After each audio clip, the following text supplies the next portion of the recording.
Hello?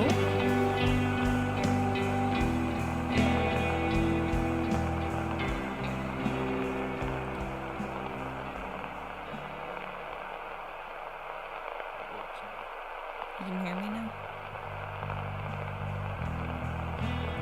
Hello? Can you hear me?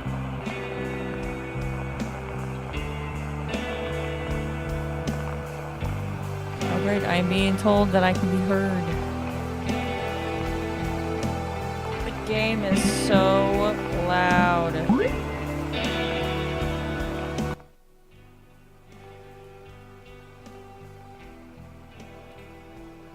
Jeez, okay. Oh, new scenery. Hello, Stickies! Today we are streaming Cryptid Crush. My mouse is tweaking. Alright, so I've never played this. I know there's cryptids in it, and it might be a dating game, so let's play. Hello? Can you hear me? Voice acting? I'm glad I got a hold of you in time. What? You can speak, can't you? I can't speak. Nope. I can't speak. I have a name? Okay. Oops. Ignore that. Oh god. This is embarrassing. Last name?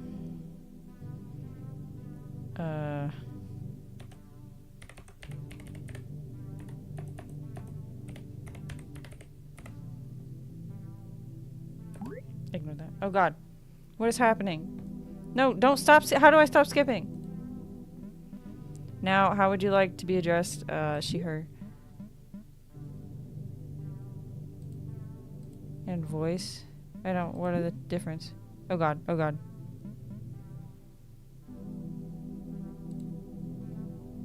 What is happening?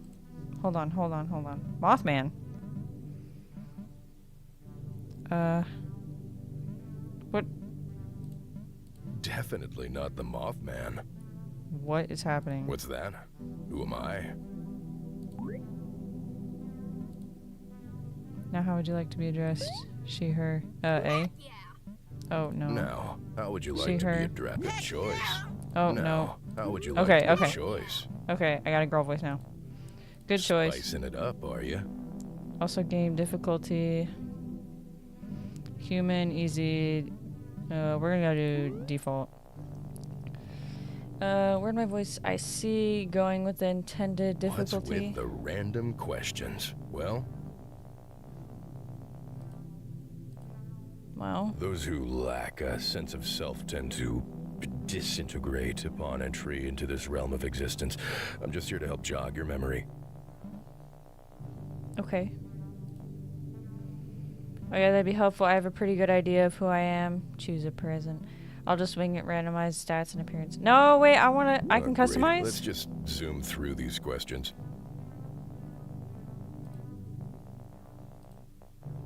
So tell me about yourself. What's your preferred type of beverage? Oh no. Oh my god. Okay, sparkling water, a soda concoction I call fizzy killer, simple herbal tea. It's less about drinking, more about I'm 70% iced coffee at this point. Less water. Name one of your greatest weaknesses. Oh god. I got noodle arms. I freeze up when I need to act fast, lower back pain. I never believed in bad luck. All of them? Not gonna lie, I have all of What's them. something you're ignoring right now? Exercising. I'm in no rush to do anything really. Just how hungry I am.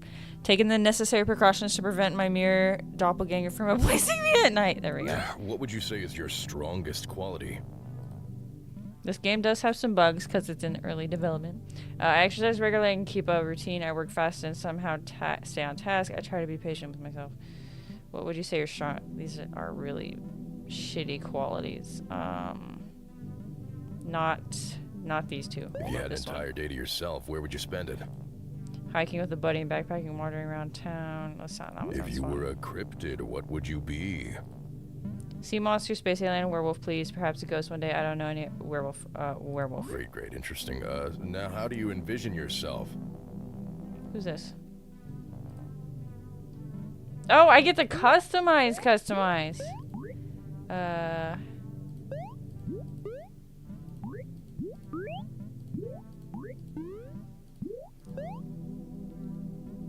You know,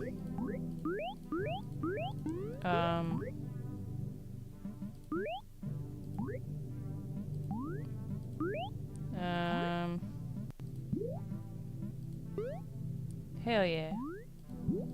Hell yeah. I'm just saying, this is the character it gave me. This is the color it gave me. I cannot change this. I also have a special guest with me. It's Bill. Bill? Bill? I can't change this. This is me. I can change the coat color, I guess.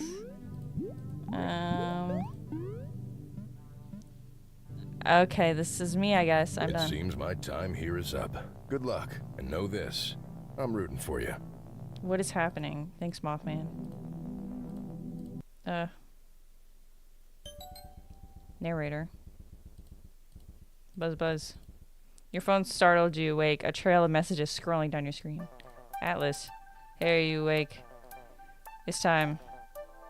Ghosty time. I sent you the address. Just follow the radio tower and you'll find it. Narrator.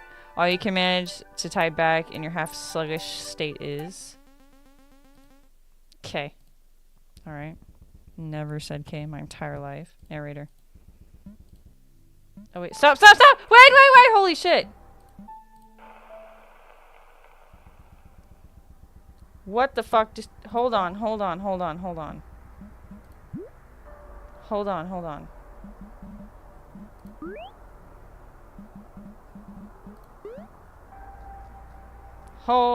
Okay. You feel a sudden icy chill jolting you awake and sending shivers. I am so sorry. You see a large fuzzy gray cat with 3 eyes and a flaming tail shoving her translucent paw through your face. Oh my god, this is important! Bill, I fucked up. Tarot, greetings mortal. With a yelp, you leap out of bed, the shimmering tabby cat phasing right through you. Can you just be normal? You slept through 3 alarms. I was getting desperate. Okay, I'm awake and I'm running late. You rush around your room, gathering everything you could possibly need for the night. You run through your mental checklist. Don't forget your flashlight, bowl cutters, granola bars, and you squat down to tie your shoes and slip on your jacket. Open the door. You step out to the stuffy hallway and march out to your car. Wait for me. Tara has to race to catch up to you, meowing in protest as she kicks off the top step and floats down the stairs, phasing right through the apartment wall. Okay, cool. We're caught up. Tara finally lands on your shoulder as you reach your car and nips your ear. Ow. You try to brush the phantom cat off your shoulder, but your hand sweeps right through her. Tara, caught you. Okay. You flick on the headlights before backing up and pulling out to the street. Are you sure Alice is going to be any help? Tara keeps her little paws tucked under her fluffy like a fuzzy bread loaf. She's loafing. Okay. Where's Tara? You know what they say about Mothmen? Excuse me? That they're bad omens? Bingo. Omen or not, I could use all the help I can get. Right, that's that nasty curse. I'm cursed? What? You should really get that checked out. Isn't that your job? That's cute. You don't expect me to work on an empty stomach, do you? I'm feeling faint. Average cat. Do you need me to stop and get you something? Oh no, don't worry about me. Oh. What will you do, Taro? Survive. You're the one dealing with that wretched curse, not me. I don't feel any different. You will, and it's going to be agonizing. You never mentioned that. I didn't want to scare you. Even describing this curse brings about evil. So you can't get rid of it, you can't even talk about it, and it's going to be excruciating. Is there anything else you forgot to tell me? Well, oh. There's a countdown. A countdown. That's right. It's a countdown to your imminent demise. That's not funny. Taro. I'm not joking, silly. How much time do I have? That's for a cat to know and a physician to find out. But that's why you're here, right? Being a cosmic guardian and all. You're meant to protect me. Absolutely. Oh. Your phone chimes buzzing in the cup holder. Where are you? I'm on my way. Sheesh, unlike most of us, can't fly. You fell back asleep, didn't you? I'm not nocturnal. Not with that attitude. The fuck? I have a job. Moth boy. So do you see the station? Leaning forward, you glance upwards towards the distant radio tower cutting through the night air. I think so. Is it just the three of us? Depends. How cool are you with devils? Pretty cool? Why? I have a friend who just got off work and was wondering if they could tag along. I figured I'd ask you first. Yeah, I definitely feel safer in a larger group. Sweet. See ya soon. Don't forget about the phantom frequency. Channel 103.1 Elkhorn Radio. I've got it. Okay, is that important? Do I need to write that down?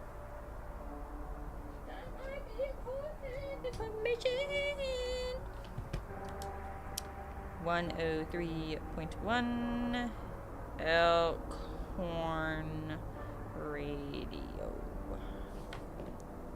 Okay, it is written down. I will not forget it. Do not press that button. That button's evil. Great. Oh, shit. Thunk. The sound of feathers brushed against the microphone and the audio fizzled out before Atlas squeaks. Ugh. Sorry, I hit a lamppost. I'll meet up with you soon. Drive safe. Atlas hangs up. You picture Atlas wildly fluttering around a giant light bulb, and then it dawns on you. I forgot my flashlight. You did. Looks like we'll need to make that pit stop and snack run. Rolling into view is a dingy-looking gas station named Owl's Owl Nighter. Dozens of sun-bleached locals, ads plastered the foggy store windows, weeds sprouting through the cracks of the cement. This place looks safe enough, right? It's well lit, at least.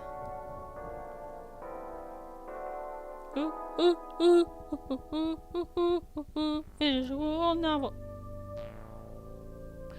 A pleasant jingle echoes in the night air as the door leans out of the roadside mini-mart swing open. You walk out into the starlight carrying a convenience store, sushi roll, and a cheap flashlight. I do not like sushi rolls. That sushi was suspiciously underpriced. Yes, it was. Me. That is me. Face reveal. You hold the receipt up to the neon sign, eyeing it closely. Oh well. You shuffle back to your car, bounty in tow, and gaze over the horizon. You haven't had a moment to yourself since that cat practically poofed into existence. Opening the car door, you plop down the bag of groceries with a bit of a huff. Your ear catches a low, restrained sound of claws scraping against leather, the sound of something terrible creature trying to hide her devilry. Taro, you goblin. That's my car! That's my car! Oh my goodness! That's what the cat looks like. So cute. Taro splays her claws and stretch, dragging her claws across the car seat. You bastard! Well, as my meowther always said, the world is your scratching post. Oh, how cute. Oh, I am not mad anymore. I'll consider sparing your car interior if you offer me something I want. She tilts her head to one side and closes her eyes expectantly. You roll your eyes and reach over, gently scratching Taro behind the ear. She's oddly cold for a big fuzzy cat. You're a real handful, Taro. Oops. Seriously, what kind of cat drags me out past midnight for some expired sushi? We have places to be. An angel, of course. Or what I call myself anyways. You do know I'm not just a normal cat, right? Meow, paw over my goods. Alright. You peel off the plastic wrap and slide it towards the demanding cat. You turn the key and the ignition, the old car rattling to life. We better get going before I totally chicken out. The car drives off, peeling out of the convenience store parking lot and down the dimly lit street of Long Hope. Where to now? Speed limit 40 on a dirt road? Huh. That's fast. Huh. Taro scarfs down the last bit of sushi, licking specks of rice off her nose. Are we on the lookout for that phantom frequency? All right. You slide your hand over to the dash and click on the stereo. The radio whirs with a harsh static as it switches between frequencies until it reaches 103.1. Okay, I didn't need to remember that, I guess. The static is cut with a crisp and peppy tune, cueing the start of some sort of radio show. Good evening, Freaksters. I'm your host, Madhouse Mike, live at Elkhorn County Radio. What's that? Seems my producer's letting me know that I am, in fact, dead. Thanks, Debbie. Thanks a lot. Okay. So, before we get started, I just wanted to give a shout out to all my listeners. It is your support that keeps this show alive. So, as a thank you, I'll be starting tonight's show with some fan mail. Madhouse clears his throat for emphasis. Why doesn't he just do that? Hey, lovely.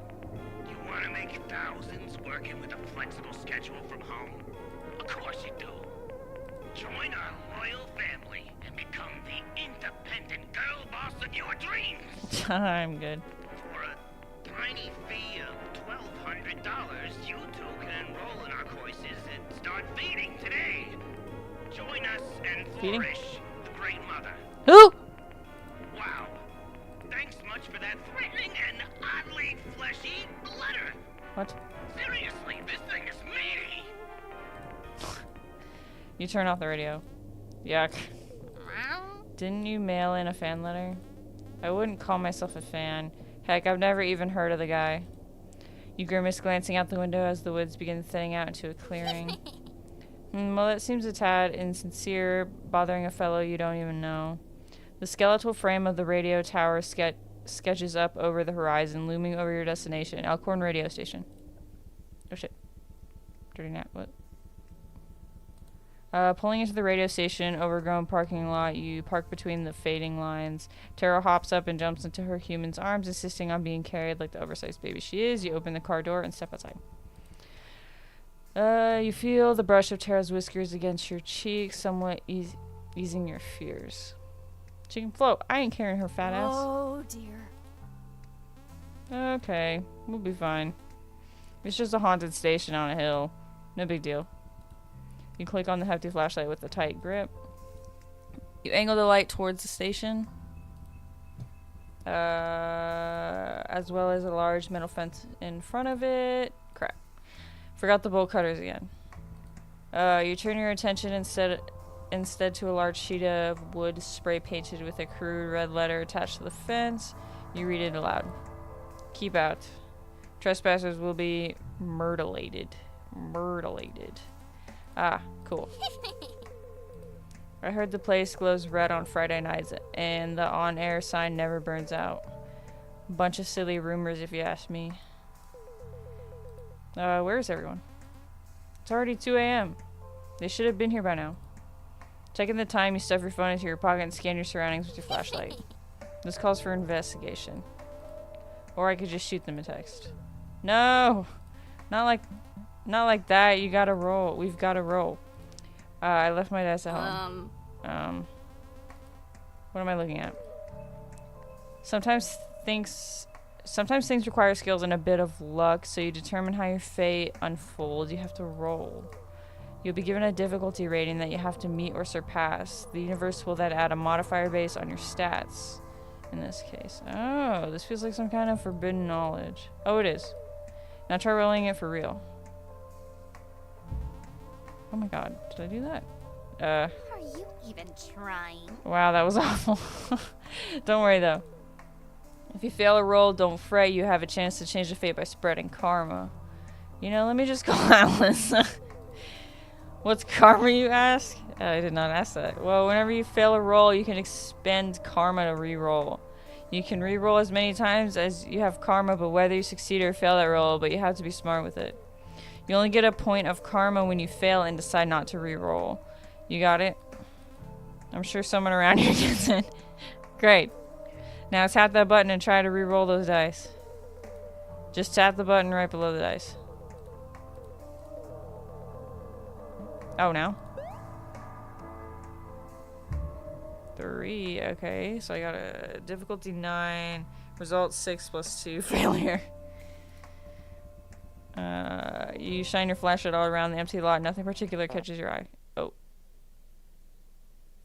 What the heck? Kia! Wait. Alice? The one and only. I thought I'd scope out the perimeter before diving right in. He's got a voice actor. After his dramatic entrance, Atlas shakes off his glossy feathers and flaps his large wings. His antennas twitch as he stands on one leg, poking Taro with one of his claws. So, His hind is claws. this the spirit you mentioned? Huh. I kind of expected something, more impressive. She's good. So this is a moth? Hell no! Taro fluffs up her whiskers, standing on end as she hisses. I am a great and powerful cosmic guardian. Oh. She bites one of Mothman's talons. One of Mothman's talons. Isn't this... What? Murph. Grr. Ouch. I am in immense pain. Atlas pulls away, breaking out of Taro's grip. It's not too late to be haunted by something cooler, right? Taro's doing her best. You're just jealous you don't have a familiar following you around. Damn, if I had to pick, I'd want a Raven familiar. Too bad Ravens hate me. Alice bends down and scoops the flashlight off on the ground. Here, sorry for startling you. Where'd the voice actor go?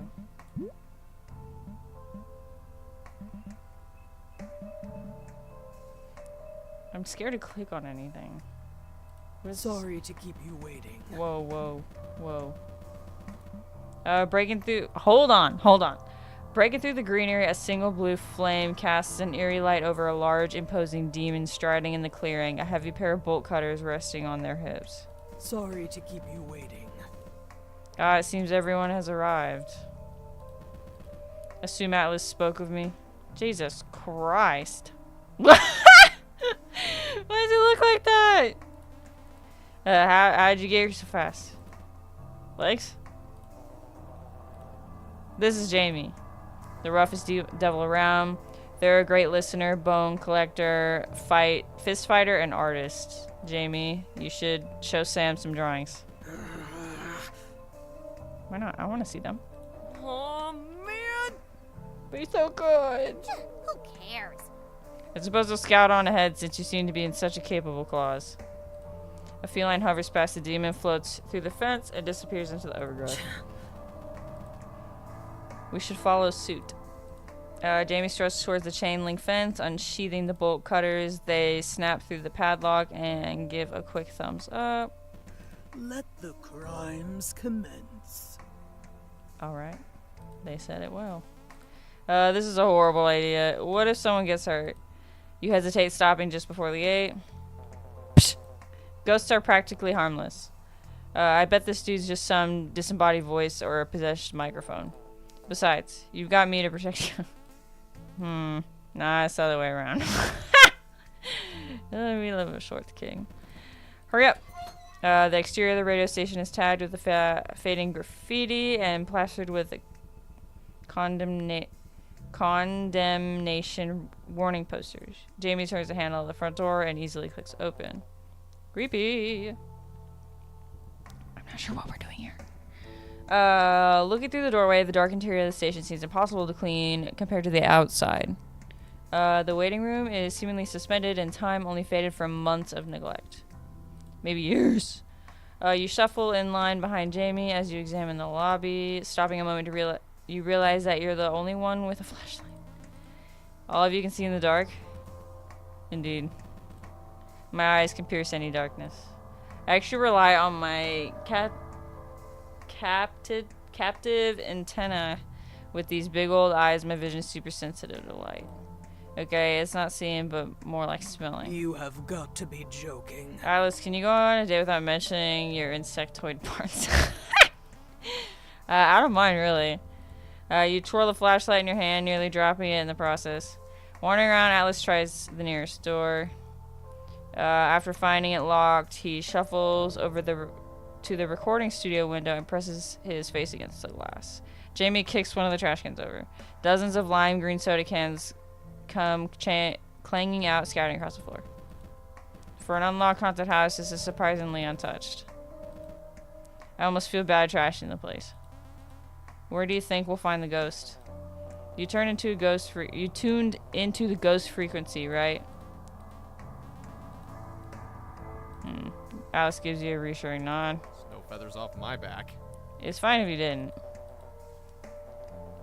I'll catch you up. So the show is basically this radio host, Madhouse Mike, reading the ghost stories and urban myths off a script. It was all super cheesy and I loved it. What was that? I don't understand. Anyways, he's the ghost we're looking for. Madhouse was an expert on the supernatural, so I'm certain he'll know something about your curse. Mike is playing a character, Alice. Who knows what the guy is like offline or off air? Jamie absent-mindedly crushes one of the split cans and tosses it back into the trash can. Aren't ghosts usually created from tragedy? He sounds normal enough to me. Atlas gasps. Oh, I got a story about this one! It was totally tragic. Okay, Alice. Madhouse died while advertising for some sketchy drink company. He thought he could bring in more listeners by drinking the entire sample box. It actually worked for like 2 seconds. I mean, really. Who trusted a company named Toxic Waste Energy? That's terrible. He drank so much that his skin glowed green and he beefed it from all that radiation. The studio had to shut down and no one's alive been on air since. Do you even hear yourself? This is exactly what Madhouse Mike would have wanted.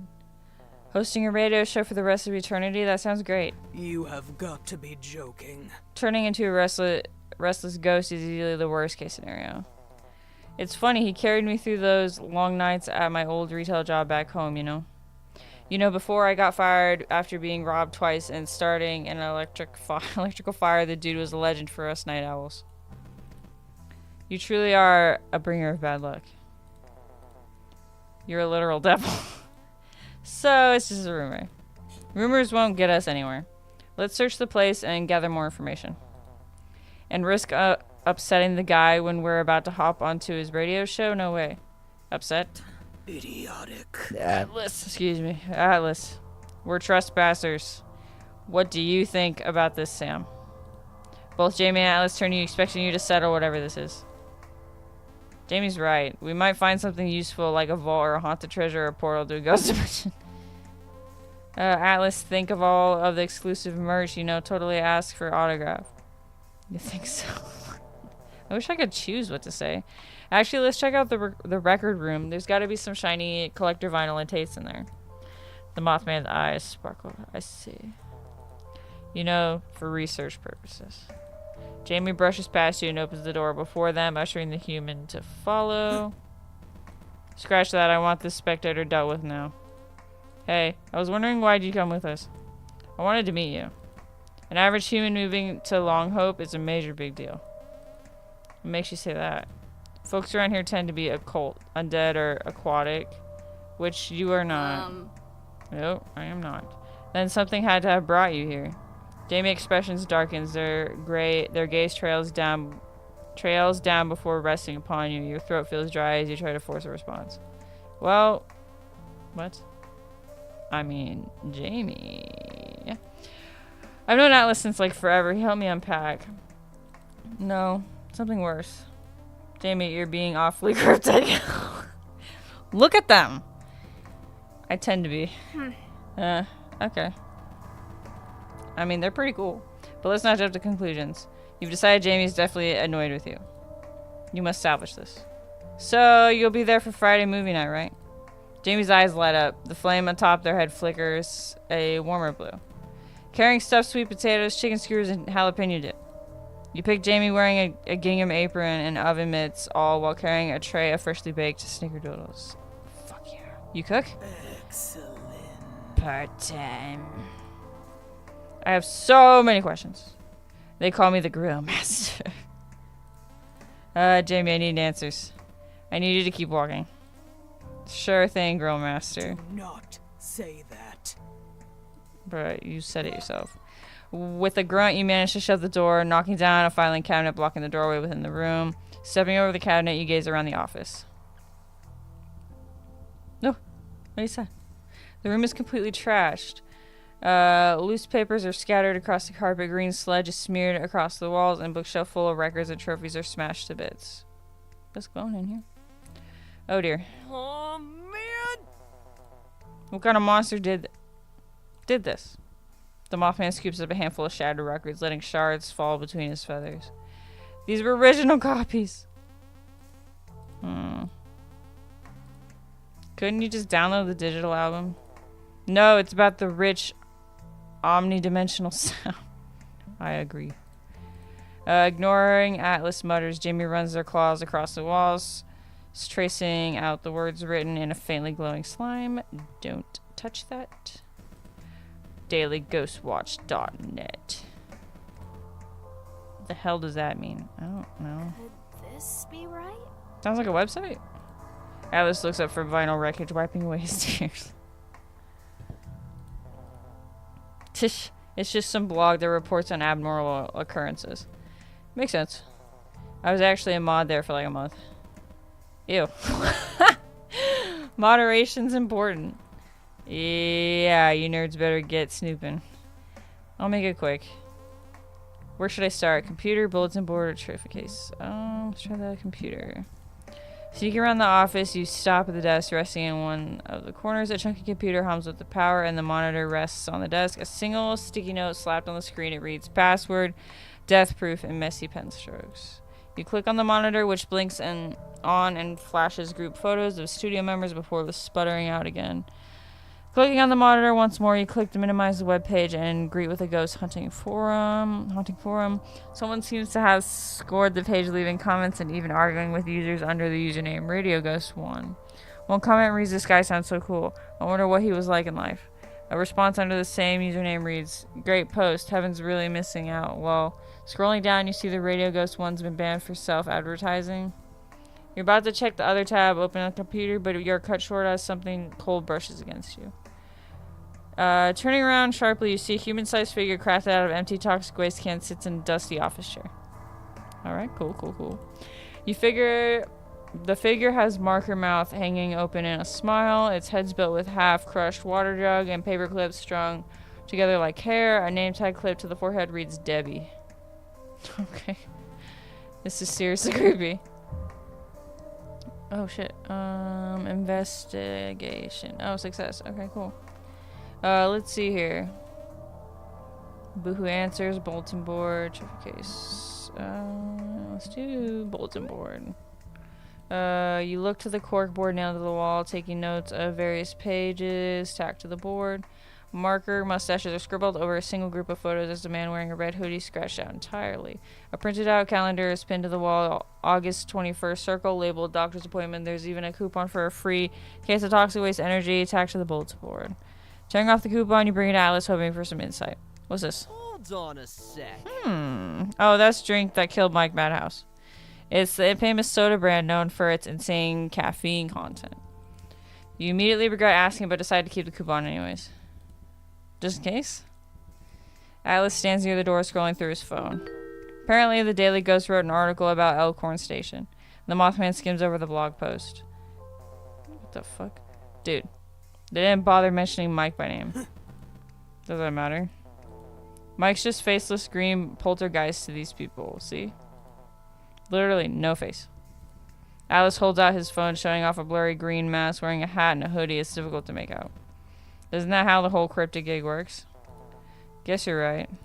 Jamie shrugs and turns away from Atlas, their tail knocking over the small trash can, spilling the content all over the floor. Oops. Whoops. Investigation. Success! Let's see here. Boo answers, muffled voices, dead carnation's trophy case. Well, there's muffled voices. You hear a muffled voice and put your ear up against the wall and listen in better. Debbie, quit putting garbage in the fan mail. I'm not reading any more scams. There's a long pause before the voice picks up again. Look, I was wondering. It's about my work hours. You see, usually I'm sharper than a wolf bite, but the past decade felt rather dull. I was thinking maybe I could take a break. I'd spend that time reconnecting with the living parts of me. There's a drone of silence before I hear a muffled slam and the sound of a can crumbling in someone's grip. Success! Let's see here. Boo answers? God. Is this important? Where are the werewolves? I need werewolves. You return the computer to resume checking it out. The other tab left open was for a site called Boohoo Answers. Ghost Radio 2. Question. How to banish a ghost. Hi, I've got a ghost living in my house and it's going on 8 years. I've tried everything. Psychics, priests, investigators, you name it. He won't leave. Help. 10 answers. Ask him to pay rent but raise the price each month. Top reply. Paramama, hang in there, sweet pea. If you need a medium, I accept virtual sessions. I'll share my website if you're in need of extra resources. Good luck. Deleted. Dude, same. I've got a bloody ghost in my bathroom mirror and she won't stop knocking on the glass. What does she want? This user was last online 725 days ago. Damn. Febe. You'll want to take a red marker and draw 2 touching circles followed by a long oval connecting the shapes, preferably on the wall. They act as protection towards which will banish any spirit. Mary goes 2 didn't work. Also, fuck you. No. Want to know my secret? Garlic bread. Oh, shit. I eat like 6 sticks a day and haven't seen a single ghost. You really think it's that easy to exile a vengeful spirit? If it were that easy, I wouldn't be there. I wouldn't be here. You're all frauds. You see that the user has been permanently banned. Well, where?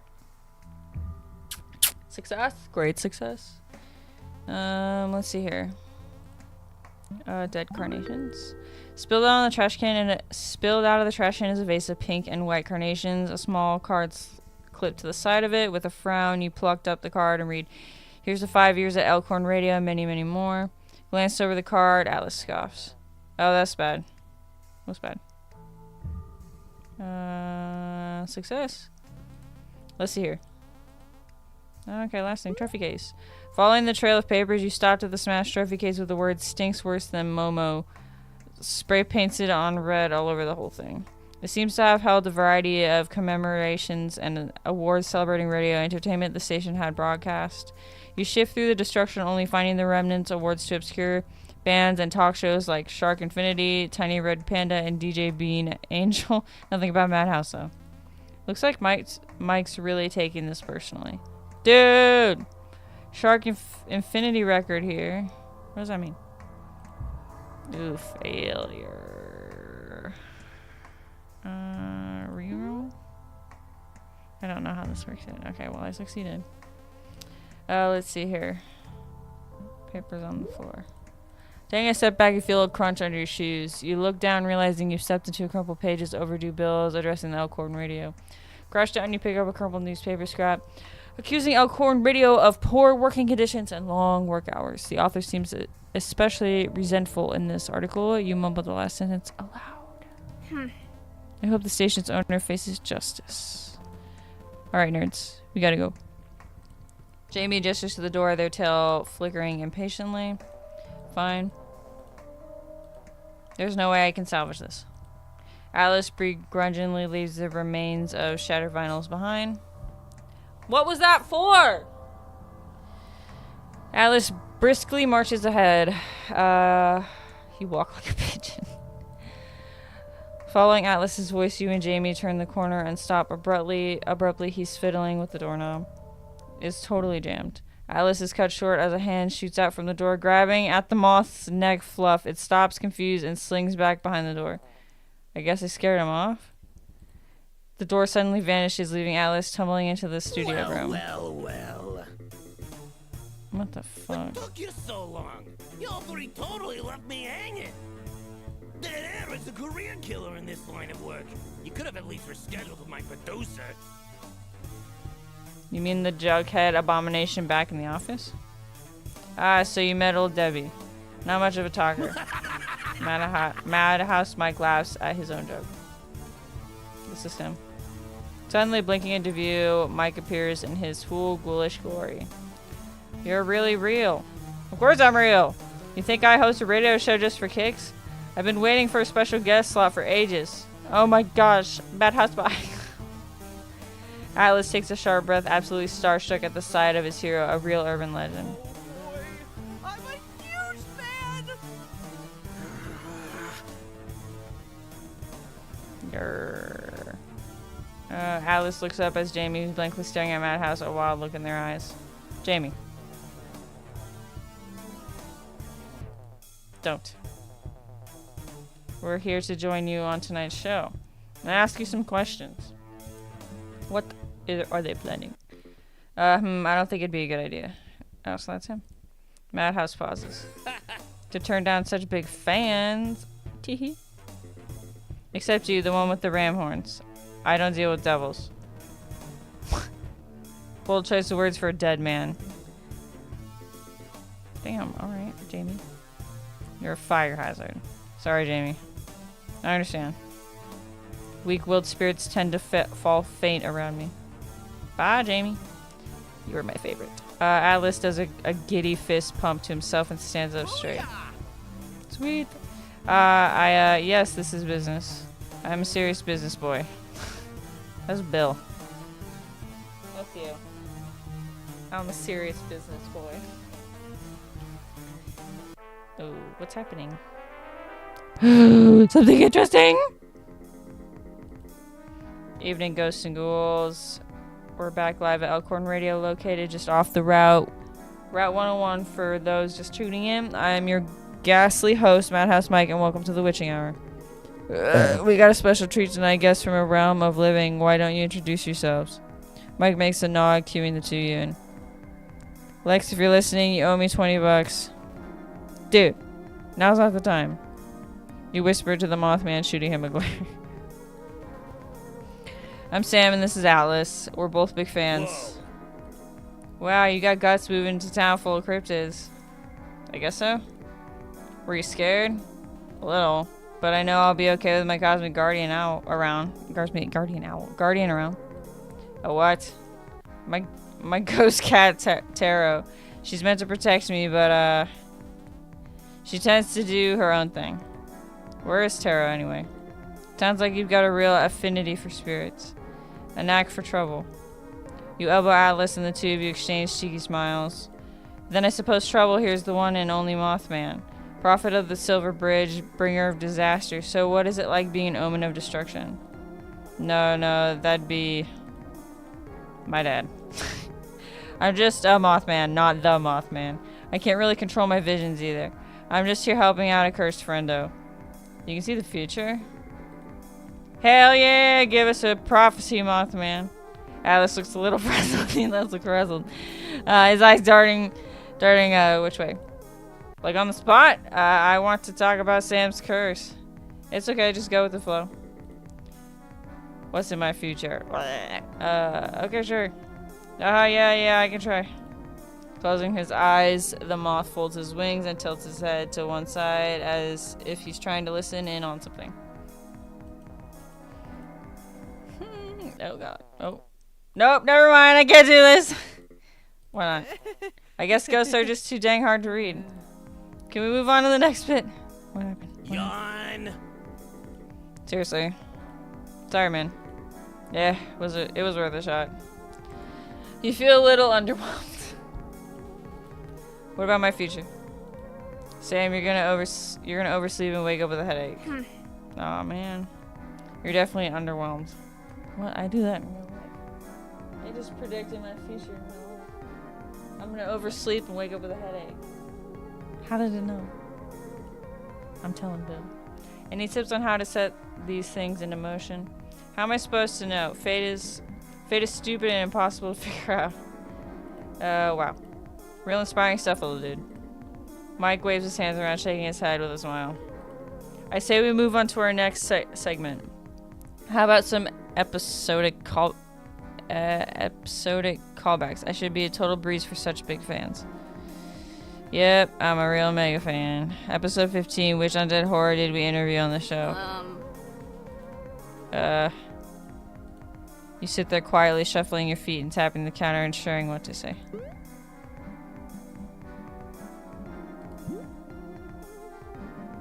I'm going to save right here. Just in case. Sam Billington. That's me. Sam Billington. A ghost cat, some sort of spooky spaghetti. My mom. Muffling it, tapping. I'm not sure what to say. I feel like it's a ghost cat. Bloody bones. The Mothman throws a wing up in the air, exclaiming the answer. Folding your arms across your chest, you sink into their chair with a scowl. Perfect! Oh, thank God. Oh, thank God. Oh, thank God. This is a spicy one. Oh, no. In episode 26, who was Bigfoot's secret lover? It's on the tip of my tongue. The Squonk, Bigfoot number 2, the Frogman, Atlas, the Goat Man. Not bad. Though you really ought to give your friend here a chance. Please don't. Mike snickers. I'm a little unprepared here. Right. I'm getting ahead of myself. In season 1's final, what news broke that night? I moved to Long Ho, Bigfoot and Goatman got married. I'm pretty sure you died. That's definitely it, but just in case. Just in case. Atlas gently taps you on the foot with a talon and whispers to you before you can answer. There was an alien abduction. It was aliens! Oh yeah? Just how many episodes of my show aired on that radio? Alice whispers to you in a hustled voice. 32! 32! Correct. Madhouse smiles, falters. Next question. What did I have for breakfast? You look for Alice for an answer, but he doesn't respond. I don't know. The ghost is absolutely thrilled by Alice's answer. Any real listeners would know, I skip breakfast. That's totally unfair. Oh yeah? Hey Atlas, who sponsored season 2's recap episode? Alice shrugs. I skip the ad breaks. Oh shit. I skip ad breaks. I have to let it load. How do you skip ad breaks on a radio? Is probably what it said. Toxic waste energy. It was toxic waste. But good try. We're cutting to commercial. He points at Atlas. You! Me? You'll be helping me out here. Wow, okay. What's happening? Now you all know that personally I love toxic waste. In fact, I drank so much that my skin turned green. Huh. But I can recognize my own bias, so don't take my word for it. Atlas pal, why don't you try out the newest flavor Beyond the Grave? A can of toxic waste suddenly appears in Mothman's grasp, as though he had always been holding it. Alice grips the can in his claws and cracks it open, letting the green foam trail down his feathers. No! Yeah, sure, but didn't the lukewarm soda literally kill you? You'll give me an autograph, right? Just drink it! Narrator, he takes a sip. Alice, the Mothman drops like a rock. So, what do you think? I'm sure we're all dying to know. Suddenly, Atlas perks back up and wipes away the green liquid trailing from his mouth. What? Atlas? He's way taller. Wowzers! I feel like my skeleton could jump out and dance a jig. Seriously, Beyond the Grave will knock your socks off. What'd you do? You jumped from your seat. Oh, I was sitting. Wait, what's going on? What did you do to Atlas? Chillax, it's only temporary. Assuming you can get through this next segment. This time for my favorite game, Fake or Folklore. Yawn. Can I just say I really enjoy one time spent together, Maddie. If I Yawn. fuck, what's happening? Yawn. Anyways, why don't you explain the rules, Flyboy? Atlas jitters unnaturally. His antennas switching as he speaks. Sure thing, Maddie. The rules are easy. Mike here will describe a cryptid and you have to guess what it is. If you get it wrong, you'll suffer a tiny penalty. If you're alive by the end, you win. Penalty? I'm guessing you'll kill me if I refuse to play. No way, I'll just be keeping Atlas as collateral. So by all means, leave your precision Mothman, your precious Mothman behind. I could use a co-host. Fine. I'll play your stupid game. You plop back down in your cushioned office chair and fold your arms. Now's your chance to really let your knowledge shine. Dude, what the fuck is going on? Could you have said it better myself, Flyboy? Now let's get started with some fake or folklore. Question 1. I don't know this chat. Save chat. Sighted in 1971, the Missouri monster Momo is known to scare off attackers with what? What the fuck is a mystery? Throwing heavy logs and rocks. It stinks. A strongly worded letter. I'm gonna say it stinks. Don't they smell really bad? I think they'd stave off people with their stench. That's certainly an answer. Come on, are you even trying? You're completely right. I've gone softer than a marshmallow. What? Question 2. Did I lose? Old a frame, a cryptid found terrorizing Logan Canyon in 1923. What creature? Big bear, Bigfoot, the lost gray. Old a frame, a cryptid found. I don't know what these are. You know what this is, Bill? No! Can I Google it? Can I Google it? Let me Google it. I don't want to lose the Mothman. Let me Google it. Hold on. I'm Googling it. Unless someone knows. Nobody's watching, but maybe someone knows. Let me see.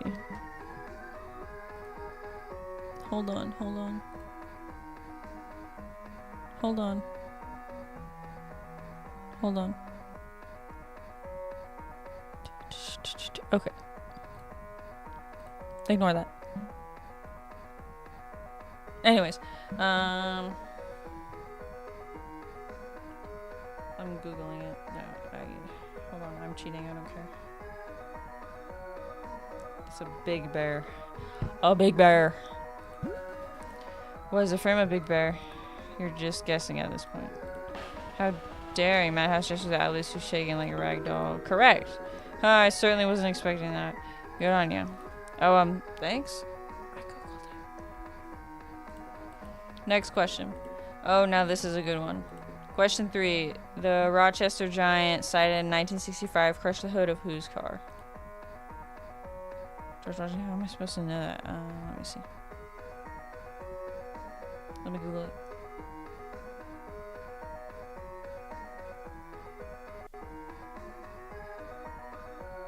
Crushed whose car?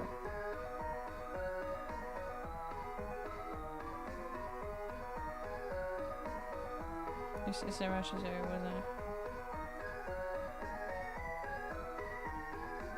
What? Dude, what is happening?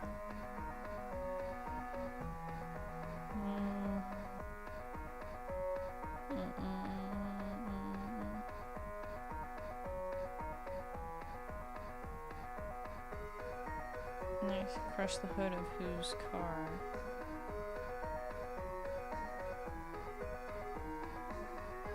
Did he even...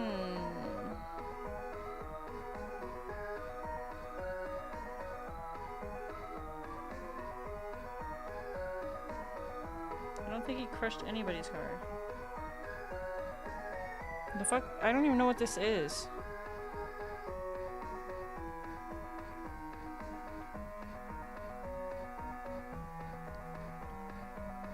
Crushed car. Oh, wait. No one is not gonna tell me the answer. I'm just gonna guess. Harold. Harold sounds about right. It's like a normal name. You totally fell for it. The Rochester Jazz, it doesn't exist. It does, I googled it. Wrong, but Maddie, you totally cheated. So what? You flinched from a sudden jolt of pain aching through your body. Oh, no. Urk! Oh. I think we've had time for one last question as an encore for the folks at home. Mike leans into the microphone, lowering his voice to a low growl. Do you know what happens to cheaters? You never made a rule for that. I lose. We're free to leave. A chill runs down your spine as you hold your ground. So you admit it. I make the rules. It's my show. My rules. My game. Ghost suddenly blinks out only to reappear behind Alice. You're just another fake fan. In a flash, Mike melds with Atlas, and the two form a much larger, scarier creature. Did I fuck up? Don't you know who I am? This is I'm a dumb. goddamn urban legend, and I'm done wasting my eternity in this place. Okay. Don't I deserve to be free? Somehow, even in death, I'm still working. All night, every day, all the time, forever. Well, I'm done with liars, fakers, and those goddamn ghost hunters. None of them ever cared about the real me. I quit! No more graveyard shits, no more management, and no more fake fans. The pair look down at their hands and wiggle each finger. What happens to fake fans? The cryptid laughs, taking a wobbling step forward. Like their souls. Alice staggers forward and swipes his talons through the air, narrowly missing you. You roll off your chair onto the floor, and without realizing it, you sprinted for the door in an effort to simply stay alive. Alice, what about our Friday movie night? Alice can't hear you. We were gonna watch extended edition of that one fantasy trilogy with director's commentary. Mothman goes rigid and his antennas flick forward. And subtitles. You fumble with the doorknob trying to get it open. Alice's left leg jerks to one side, almost toppling the Mothman over. He takes another step but trips over nothing, like two drivers fighting for the same steering wheel. Are you crazy? We can't just combine cryptids. The radio man moth sounds fucking stupid. Jamie, help! The Jersey Devil clambers into the room, confused. They look around only to watch the possessed Mothman jerk and jitter towards the duo, muttering and clawing at his own feathers. What? Did Alice get taller? That's the first thing you noticed? This is unforgivable. Not used to being the armrest, huh, shorty? What the fuck? I guess she is taller. He is taller. This isn't a contest. You're right. Feelers don't count. I think now is time to fight. Nah, even with those, I think he's taller. But that'll hurt him. So now you care. Gosh, Sam, I thought you were supposed to protect me. Huh? Let's make this quick. Now what's happening? What the fuck is this? Malice laughs in your face. Malice opens up by chucking an oversized stereo with supernatural forces. Failure. I might just have to take a failure. Oh, cool success. Jamie barely steps out of the way. Waha, are you two even Thank you. Wow, freebie, are you two even trying? Malice Fury swipes his claws at the demon and narrowly dodges the attack. Sam, I need direction. What do I even do? Choose a skill in the top left corner. What?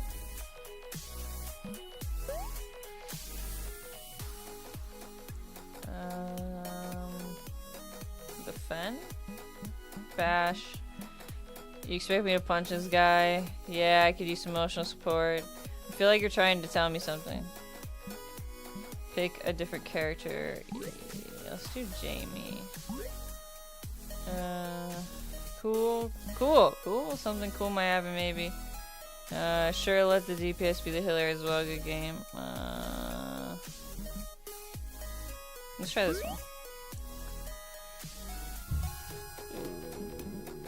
Ooh, I need this to work. Ooh, thank gosh.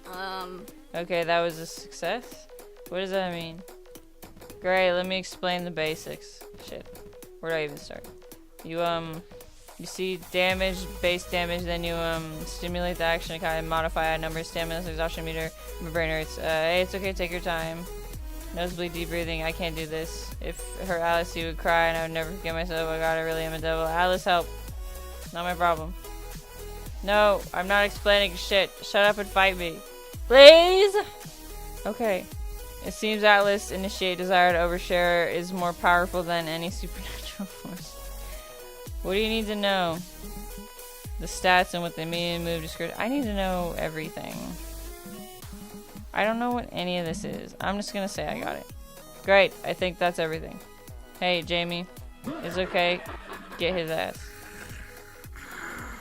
Jamie's totally fired up, the spark of determination gleaming in their wild eyes. It inspires you. Maybe things will work out. Maybe you can do this. Let's save Atlas. Atlas freaks out. I need a breather.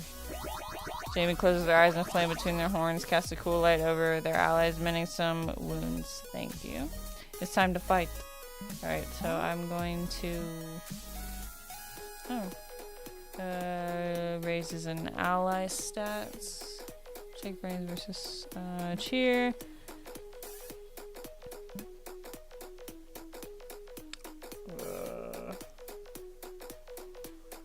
We're gonna do this.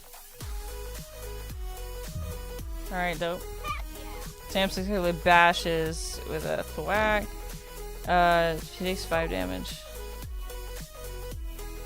New one. Spread to attack. It's time to fight. Okay, we'll do Jamie.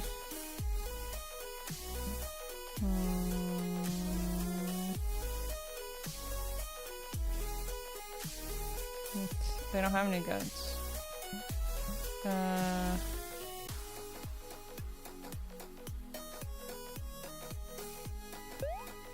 Let's do this one. I can't redo it. Oh, thank God. Repent in hell! Reaching up, Jamie cups a flame in their hands and whispers a spell. The small flame dances forward before exploding into a wild burst of hellfire. Then engulfed in a pale blue light and takes 9 damage. Dope! Almost dead. Kya. Jamie winces at the monster scream and squeezes her eyes shut. I'm sorry. Cackles as he checks an overseer at me. Oh, I got hit. Oh, I'm fucked. I take damage. Oh, only 2. It's time to fight. Well, that was effective, so can I do it again? Kill that fucker! A raging bolt of blue fire. 4 damage. Oh no, oh no! I guess I'll try again. I mean, what's the point of me trying again if Jamie can just... Oh. Oh, I see, okay. Never mind, just me. Deals medium damage and slightly lowers targets. Let's do this. Fuck, I have 1 karma though. Oh, thank God. Oh, did it! Yeah! You really thought you could defeat me? What a joke. You're looking at the next Mothman, baby. Yeah, not a Mothman, but the Mothman. No more patronizing stares or shifty glances, just cheering crystalline terror. I'm a legend, I'm a demon, I'm a... Alice pops back to normal. I'm a little lightheaded. Know your place. The door to the studio buckles, splitting open as a monstrous terror bursts into the room. With a triumphant meow, she knocks Atlas to the ground. Ooh, wow. Sprawled out on the floor, all battered and dazed, Atlas hacks up a mouthful of toxic waste. Tara, what the hell? Atlas, are you okay? Atlas gives you a weak thumbs up. Yeah, I'm fine. Sorry for scaring you. Helping Atlas to his feet, you keep an arm around him as you nervously glance around. Where's Madhouse? Mike, you coward. Grasping at the air, the Jersey Devil exhales a gout of blue flames as they throw punches at nothing. Okay. I can't remember what you... Aren't these like RPG games? Where you like, you pick attacks and stuff and like dodge stuff and like your points go down. Is that like RPG? This is an RPG game. I thought... Oh shit. I thought this was a fucking dating simulator! Do you honestly think that'll work? Throwing another punch, Jamie winces as Ashley strikes Madhouse open palm. Coward. The ghost blinks back into view with a giddy laugh and a smile. What? Jamie yanks their hand away, but it's too late. Madhouse coils his fist around their arm. Didn't I tell you? Jamie doesn't care. They swing their head back and slam their skull against the ghost face, leaving Madhouse put.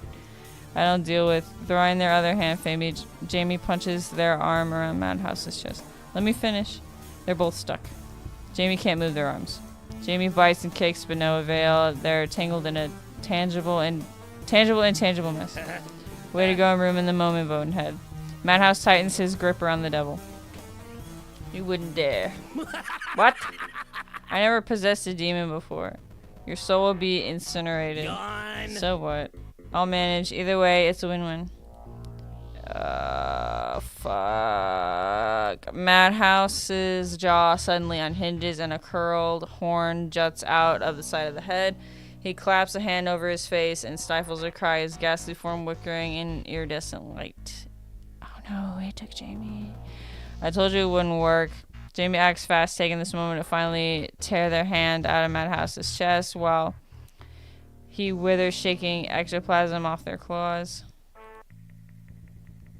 Madhouse gets an encore. Oh. Jamie trying to hold back for Atlas's sake. So we still have Jamie. But they're like 60, so I guess we'll do, what's his? Deals piercing damage, extremely delays the target. Check brains versus fix. Costs 3 stamina. 4 stamina, 1 stamina, 1. Jamie's a Colton Brawl erased slightly. Is this important? We'll just do this. Ooh, I have no choice. A way to get Jamie excited, but can't come up with anything good. Go beat him up or whatever you do. The effort is there. Thank you, friend. Jamie's occult is raised by 1, currently 4. Jamie's brawl is raised by 1. Madhouse is preparing to attack. Jamie's trying to hold back for Atlas's sake. What does this mean? Let's do tarot. Brawl and hustle. Okay. I understand a little bit. It deals reduced damage to target.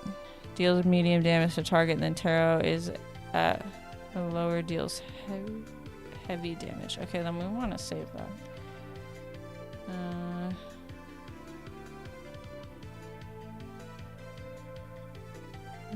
Sorry, I'm reading it.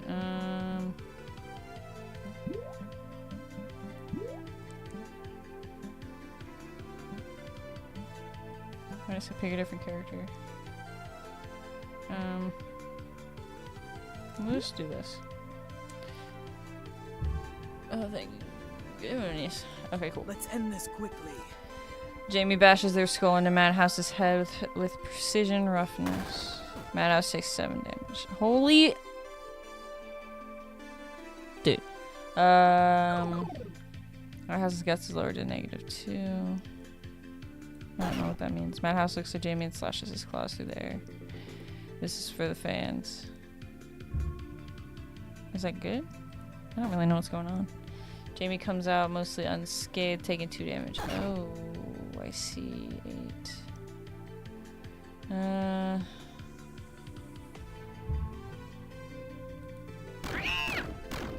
Oh my god, what is happening? A toxic haze falls over the party, coughing, sputtering, and there are damage. Jamie could use some help.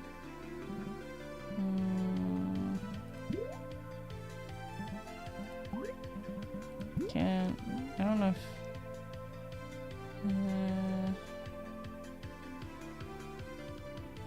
see if we can do this. Oh wait, no. I wanted it to be for Jamie, so let's see. Pump up.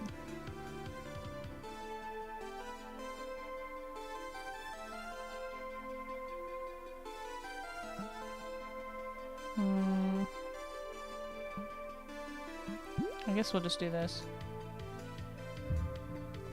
Cool. Did you see that? Guys, I'm pretty sure my dad is an intergalactical fugitive. He's never actually talked to me about it, but I got this hunch. No, dude, stop. It's too dorky. Getting sleepy. Madhouse takes 4 boredom damage. Madhouse's turn is delayed by 3 turns. Holy shit, Jamie could use some help.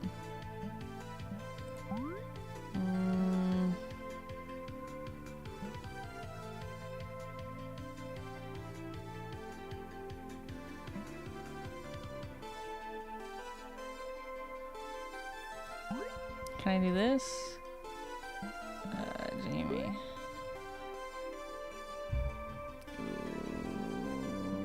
try one more time. I don't know how to play these games, y'all. Heck yeah. Show them what Jersey's made of, Jamie. Same use of the powers positivity healed Jamie for Jamie's PAL mod is raised by 2. You look to Atlas nervously. Let's do tarot.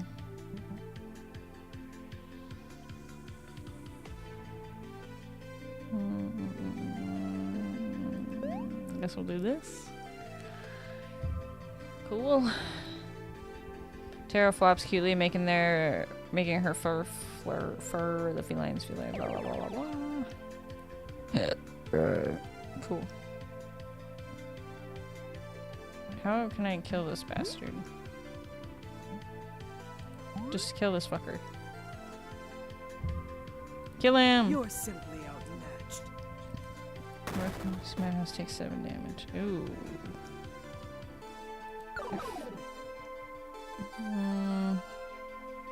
Okay, okay. Yeah, she could.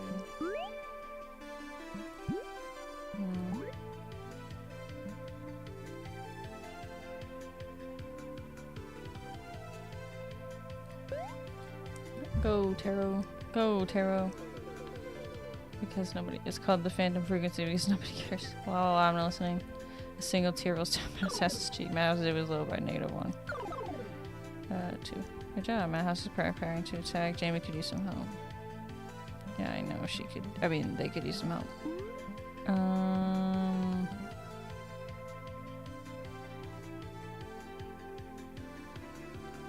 Damn. Let's do this. Whew, yes. That worked? Alice jerks to one side and his red eyes flicker to hazy green. He reaches towards the demon and speaks. Maddie, I'm hurt you'd turn on us like that. I know you're struggling, but we're like biggest fans. Can we talk about it over some drinks? Let's kiss and make up. You can autograph my shirt. I don't know you. Lunging at the Mothman, Madhouse is struck down by a crushing supernatural force. Madhouse grabs his chest and wheezes. What the hell? Alice staggers back and shakes his head. Madhouse takes 9 damage. Okay, we're almost there. And Alice causes an extra degree recoil damage. Ooh, Madhouse's brains is lower by -2. I wanted to believe you loved it here working your dream job, but now I know that was a total lie. Get over yourself. You don't know me. I know you're on the road to eradication. A crooked grin peels across the demon's face as he giggles to himself. You saw my future back there, didn't you? Huh? No, I can't. I didn't. You're one shitty liar. If you keep this up, you're going to die. Like, die. No one cares. Madhouse cackles. His raised by 1. What? The demon gargles, craning his neck back before exhaling a cloud of noxious gas. Oh, fuck. 13. Boink. Better, I guess.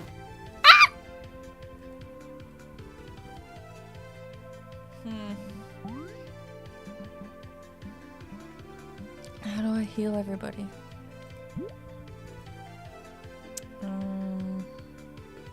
Sorry. Fuck. What is this one? Oh dear. Oh shit. I'm confused on how this works. Where's the werewolves? Madhouse takes Sam's word with the wrong way and is also... Oh shit. Jimmy could use some help. Alright, Tarot. Kill this beast. Oh shit, I'm not sure what I just did. But it succeeded. Get him!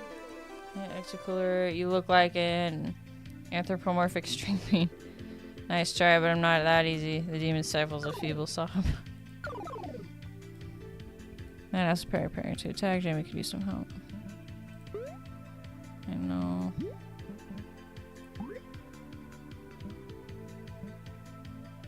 Maybe... Because he's not doing too good either.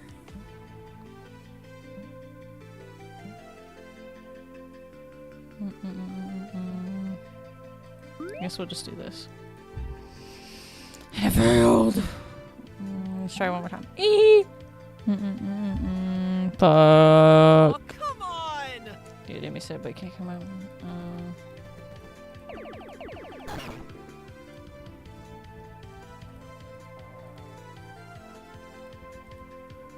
Alice stops the attack. Do you let him?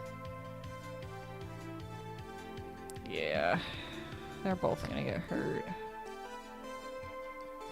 Oh, thank God. Alice takes 3 damage. Oh shit, but he successfully tosses the possessed opponent aside. The demon gargoyle is craning his neck back before exhaling a loud of toxic gas. Ooh. We're gonna die.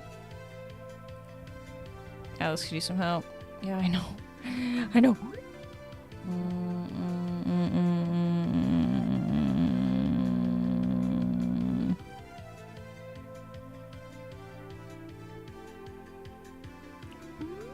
Oh, fuck.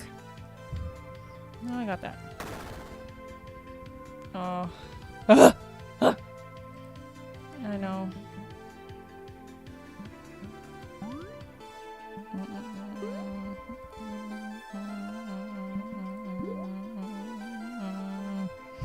Oh yay. You're simply outmatched. Help us helps. Madhouse preparing to attack. Jamie could use some help. Name is a Colton Brawler. Raise. Checks. Charm. Lore Dump. Lore Dump did pretty good damage. Fuck! My bad. Guys, I'm pretty sure my dad is a blah blah blah. I feel my brain shutting off. Atlas. Alice, no. Not again. Oh. Wait, guys, Madhouse takes 4 boredom damage. Well. Alright, Tarot.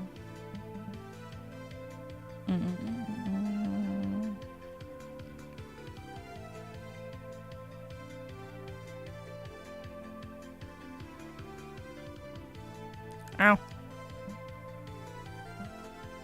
I guess we'll try this. I don't know what this shit even does. I don't know. Try again, I guess. I don't know, guys. I don't know how this works. Gee,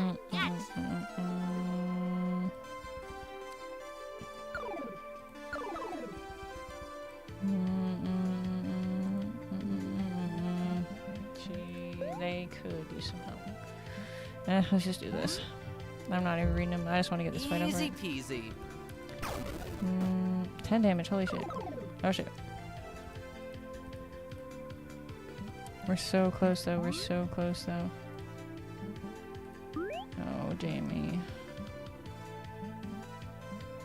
Who needs healed? I guess I could do some shit. We'll just do this. Collect your thoughts about what to do next. Think. I got it. Your karma increases by 2. Oh no, this is for the fans. Fuck. Oh, thank God. Oh! Oh no, what's happening? What is happening? What's happening? No. Fuck. Dude, what is happening?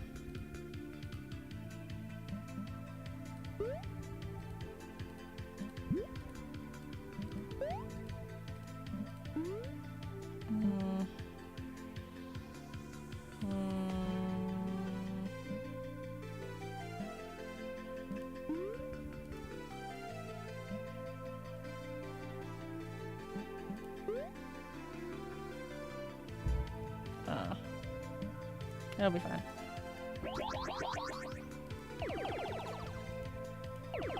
Fuck.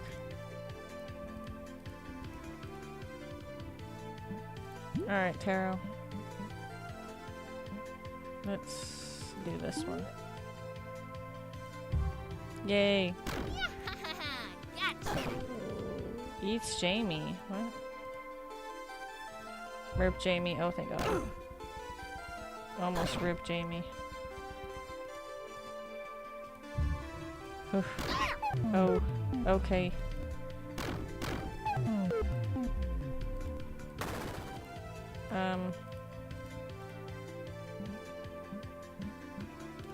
Atlas, do something. Because I think Tara's out of breath. Atlas, do something.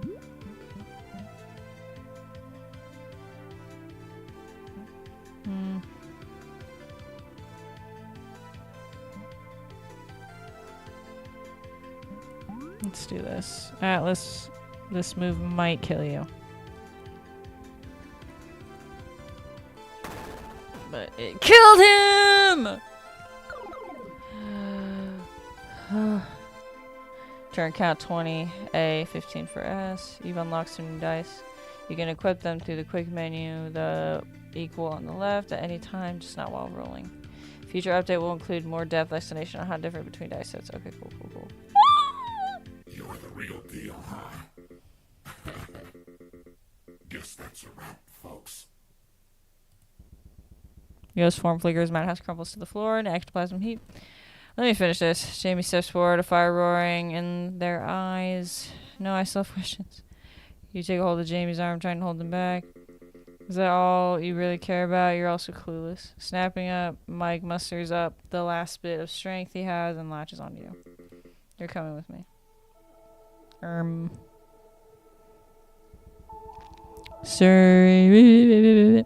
Stirring awake, you blink spots from your vision, feeling oddly light. What is this place? You furrow your eyebrows and shield your face from the pale white light. You glance down and see a harsh green outline. It's Madhouse with a stunning look on his face, the firm grip on your ankle holding you in place. Let go of me, no. You'll disappear. Isn't that the point? You want me gone? You kick and squirm, trying to break out of the specter's grasp. Hold on. Wait, just chillax for a second. Reeling you in like a kite on a string, Madhouse finally lets you go and quickly looks away. Look, it's no big deal. I just dragged your soul out of your body and set you adrift in the void. You mean I'm dead? Yeesh, it sounds a lot worse when you put it that way. Where are we? Drifting in a doorway between the spirit and the material world. This ain't the new... FNAD. I don't know what that is. I thought this was about dating werewolves. I don't know what I'm playing right now, Ian. Drifting in a doorway between the spirit and material world. I usually wake up here if I pass out at my desk for too long. Now give me your soul. No, give me your soul. Nah. Why'd you drag me in here? What do you want from me? I need you as a vessel to escape. Don't feel bad for me. Come on. You've seen movies. You know how this ends. Really? What? FNAF? There's a new FNAF game? I can tell you whatever you want. What's this about a pesky curse? Punch him. Punch off his hat and his afterlife with your fist. Punch off his hat. Markiplier hasn't put anything out. That means you got to. Does it cost money? Because I ain't got money, Ian. You ball up your fist and awkwardly shift your weight as you glide through the air. Kia. Squeeze your eyes shut as you throw a fist forward and connects, knocking Mike's hat off his head. Mike grasps for his baseball cap and keeps it firmly planted onto his head. Yuck. You're an asshole. Ow, my nose. How'd you even touch me? Mike brings a hand to his face, feeling the empty space where a nose would be.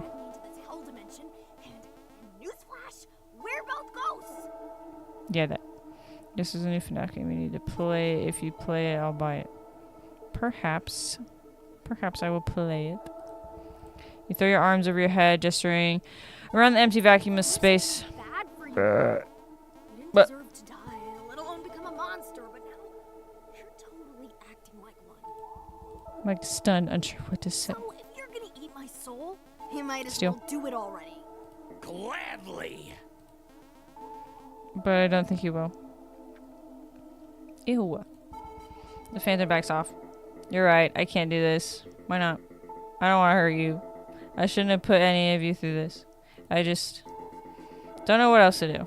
I want to escape, but if I up and disappear, all I have is this job. I can't remember my old life. I can't even remember my old face. Mike tips his hat down, covering his eyes. Damn it. You're not going to disappear. Tell that to the other different nobodies out there. If you really want a fresh start, you could start a podcast. It's like a new radio show you carry in your pocket. On your cell phone? Mike perks up, a slight twinkle in his dead eyes. You go take out your phone only to realize it's back in the material world. I'll show you later, even if you're a jerk. If it means anything, I think you're worth more than this crusty old station. Oh, wow. Mike hesitates a moment before throwing his arms around you, giving you a big hug. This is so gay. I'll play the new FNAF. Thanks for not giving up on me. You don't have to be the Elkton Horn Station poltergeist, not anymore. Not if it makes you miserable. Get out of here. Narrator. This is all your fault. How is it my fault? bringing a human here was dangerous. Says the ghost gobbling demon. Ah, right. Tato, where the hell were Tato? you? Who cares? I was there to protect my human, and that's what matters. You did the bare minimum. Bite your tongue. I knew everything would work out. Stop lying to yourself, Atlas. But I really can't see the future. Then prove it, mothball. Do. She just looks. Sam is waking up. Ugh, I feel terrible. Thank goodness you're okay. Tara leaps into your arms, nuzzles against your neck, and purrs. That's my human. More importantly, that lonesome ghost is gone. Jamie lets out a sigh of relief. Yeah, let's get the heck out of here. You don't respond, a lump of form in the back of your throat. Trailing behind the group, you stare down at the ground, listening to the cold gravel crunching underneath your shoes. Slowly to stop the ground, reaches the car, watching as you dig around in your pocket and pull out a set of car keys. The crew takes one last look back at the abandoned station. You watch as the cracks and vines climb up the wall. The radio tower starting to rust all over as the gleaming red beacon at the top flickers and blinks out. Is something wrong? You look distressed. Jamie placed a clawed hand on your shoulder. Oh yeah, it's cool. Don't worry about me. Do you mind if we catch a ride with you? If we catch a ride with you, my hooves are killing me. Yeah, can we crash at your place? I'd rather not risk walking. Waking my housemate Gus at this hour. Show me Gus! I came here for Gus. We don't mind. The more the meowier. Don't just answer for me. Well, I figured you could use the company. I do love sleepovers. That's so cute. Fine, not like I have a choice here. What's wrong? Is it the Gus thing? He's a sweet guy once you get past the shedding. No, I just don't know how to feel. I didn't get any answers about the stupid curse. I nearly died, and now my own source of information is gone.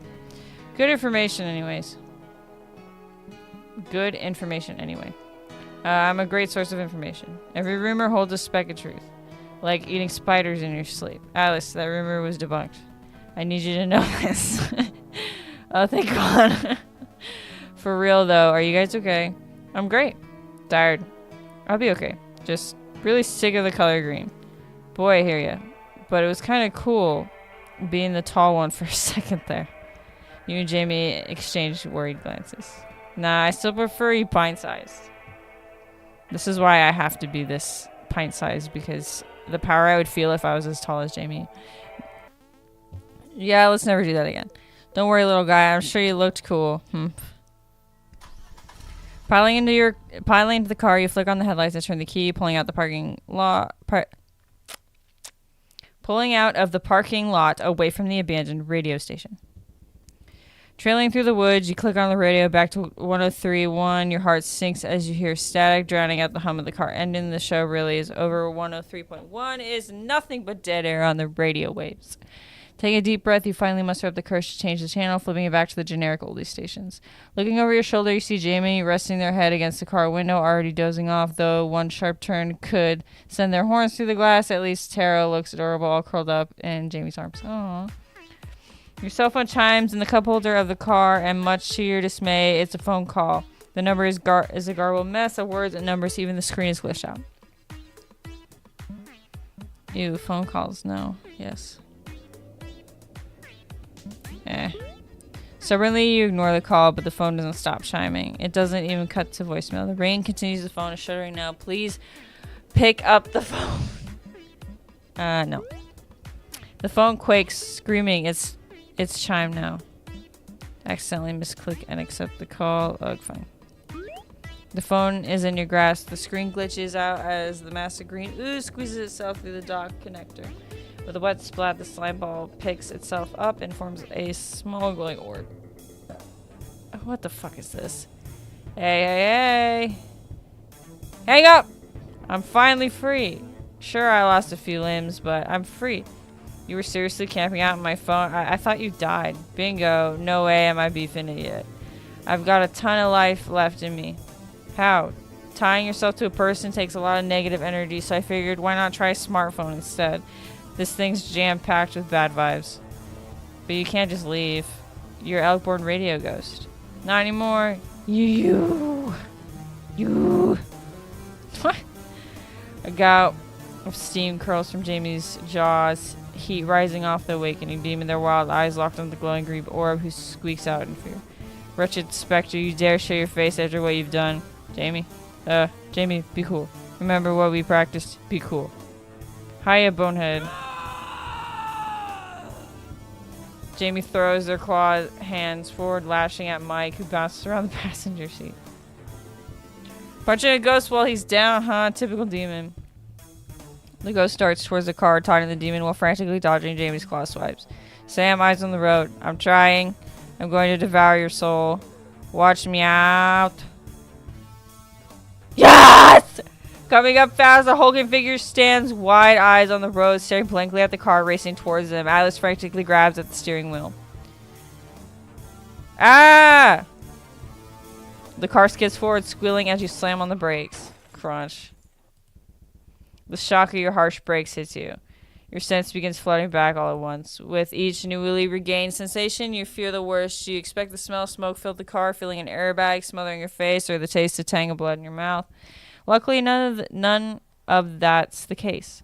The car and the passengers within are mostly unharmed, save some mental scarring. Jamie and Atlas attempt to regain their composure while Taro's shocked expression tells you she probably has 8 lives now.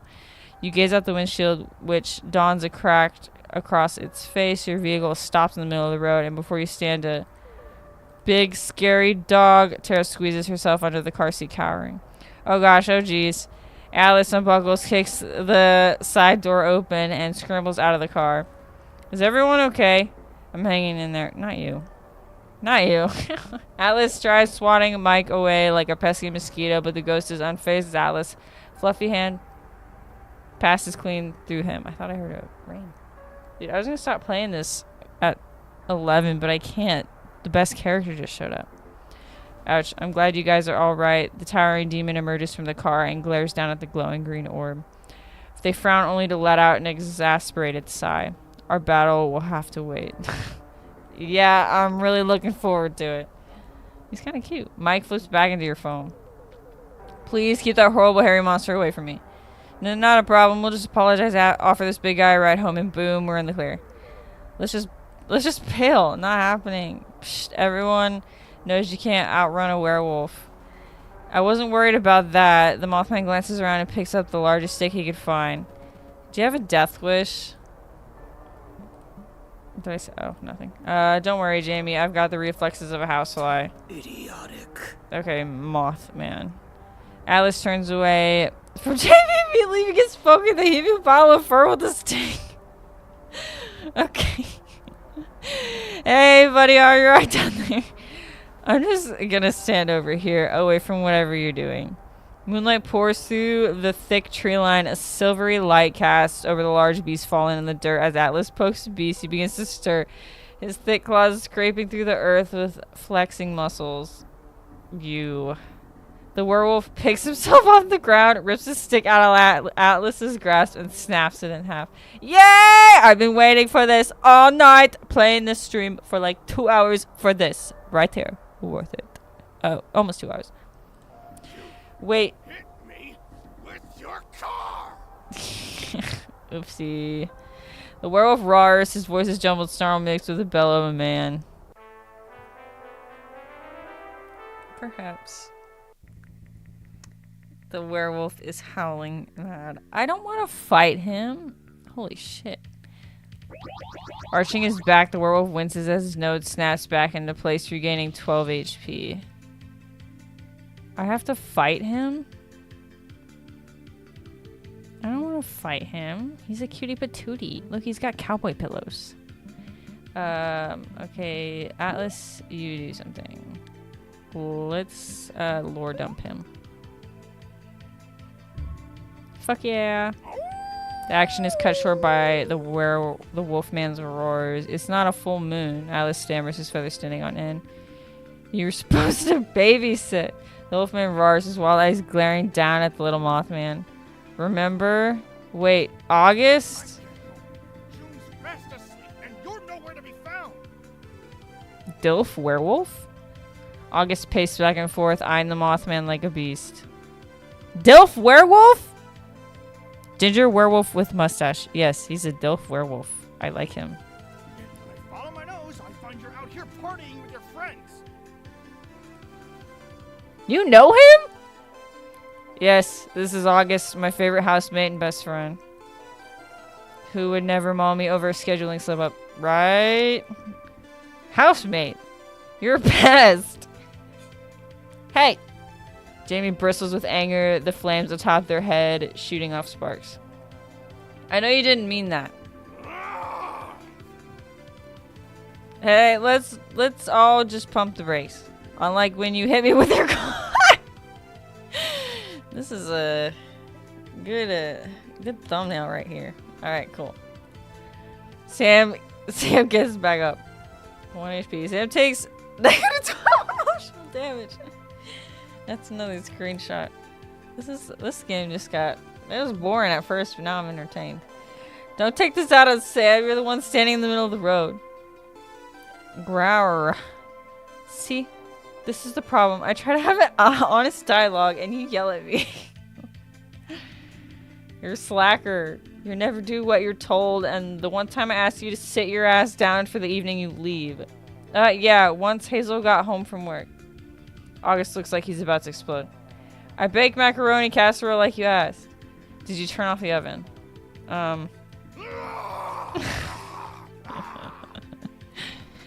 This is going nowhere. Jamie clears their throat and slides the Mothman behind them. What Atlas was trying to say is that he's very sorry. I'm gonna tear your feelers off. I know he can be a hassle, but thanks for giving Atlas a safe place to stay.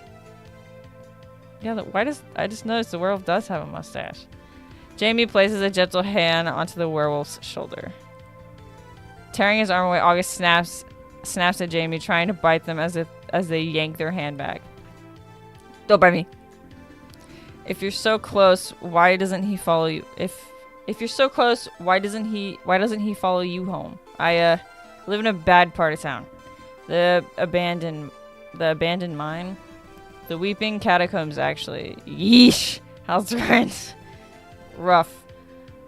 Bloodagada only accepts mailed checks. Tear your feelers off is crazy. I know. I can't show you what the Mothman looks like.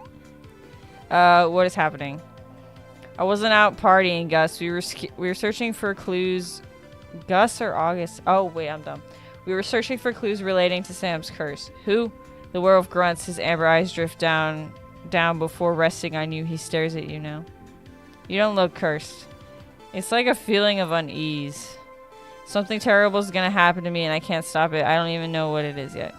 I feel like that in real life. Welcome to the club. You look down at the ground, shuffling your shoes across the dirt. Now, my curse isn't nearly as cool as yours. Cool. Bending to the whims of a celestial body isn't something I'd call cool. It's tragic and dangerous. Nah, I think it's pretty cool. I guess. No way. Werewolves are cool. Oh, yeah? Scaring backpackers, howling at the moon. You stopped a moving car with your face. August sighs and shakes his head. You could have just apologized. Can I give you a ride to the hospital? You could find a veterinarian at this hour. Oh, God. I hit him with my car. The wolfman's guff is cut short by a sharp yelp, and he winces. August, don't die! I'm sorry, you were counting on me. I should have been responsible. I'm not gonna die. Is my stupid curse wearing off? Oh. What moon phase are we in? The first quarter. Now that explains it. Explains what? August's monstrous form begins to waver as he starts to trudge off, leaving him teetering forward before dropping to one knee. Oh my god. He takes a sharp breath before collapsing out on the ground, totally unconscious. You know absolutely nothing about cryptids. You know absolutely nothing about cryptid care, and you aren't sure how to help. Oh no. Oh no, Atlas.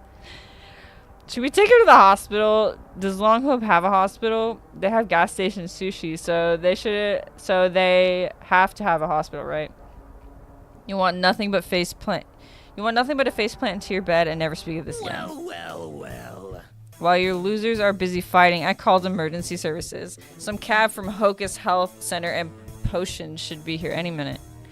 I suppose that answers your question of the state of healthcare in the cryptid world. Yes, it does. Really. Hey, someone's got to be the responsible adult around here. Thanks, Mike. Yeah, whatever. Jamie turns towards the ghost and smiles awkwardly. Madhouse scowls in response. Fuck this guy. You were a formidable foe, Madhouse Mike. It was wrong of me to attack you in your current state, considering the unfair advantage. Ah, bonehead, you cheeky devil. Maybe wait until we're out of a moving vehicle next time. Just a thought. Sam, please let me fix this. Well, we'll worry about it tomorrow. Is the scary dog man dead? No, August is still breathing, just blacked out. Oh. Swerving down the road, a jet black SUV decorated in streaks of white skids to stop next to a... Whoa. Swerving down the road, a jet black SUV decorated in streaks of white skids to a stop next to the party, a pair of red lights flashing. Hey. You're supposed to call an ambulance, not a funeral coach. We can't afford to be picky. Out of the way. The driver's door open and... Yes! The driver's door opens and a starky white raven flutters onto the scene, a huge muzzled cryptid dressed in a gray jumpsuit trailing close behind. Come on, get him in the cabin. Was that bird driving? We're short-staffed. Ah. The tall cryptid reaches into his jumpsuit and pulls out a pen and clipboard. Looks like he passed out from exhaustion. Pah, werewolves with their invincibility complex. We'll get him patched up. What about the police reports? Do cryptids have insurance? Who do I talk to about this? Humans. Furrowing his eyebrows, the large cryptid brings a hand up and flicks the raven. Blah. He'll be fine, I swear, after the coma. Maybe. Exhale a gout of steam. The muzzle cryptid hair bristles as he glares at the bird. Just kidding. Don't worry about any of that fluff. Werewolves are incredibly resilient. With a low growl, the large cryptid holds a clipboard out to you, expecting you to sign the paper. It's some sort of waiver, werewolf-specific one of that. What's this? A werewolf attack report. Oz here keeps track of sightings. Yeah, I don't know. Sam's not signing anything. Alice huffs, handing the waiver back to the muzzle cryptid, who glowers down at the Mothman. Oh God. You weren't bit, were you? No one got bit. Uh-huh, I'm listening. Blah, blah, blah. Okay, you guys can go now. Listen here! Hey, bud, we're just doing our job. Let's go, Oz.